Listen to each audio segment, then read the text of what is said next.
Die Winterpause von uns ist vorbei. Lange haben wir auf das Video warten lassen, aber jetzt ist es, hiermit ist es endlich da, die Giveaway-Auslosung. Und wir ziehen gleich mal den ersten Gewinner, nämlich den von dem Tuning-Set für Windows 7.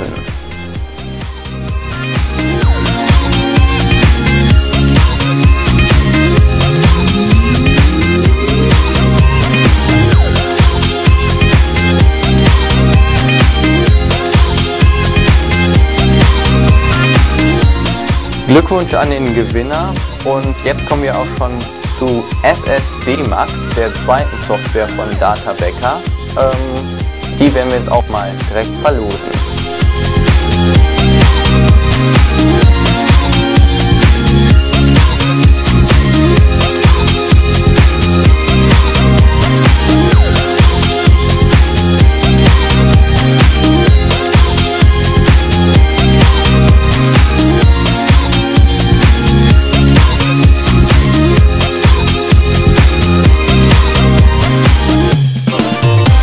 Ja, auch Glückwunsch an den Gewinner von dem Programm SSD Max.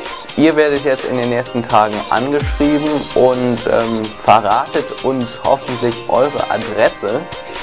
Wenn ihr das dann innerhalb des nächsten Monats, der nächsten 4 Wochen nicht tut, dann wird das Programm noch gelost, weil ich dann ehrlich gesagt auch nicht mehr mit einer Antwort rechne. Ja, und jetzt noch ein paar Sachen zu Nordrhein TV.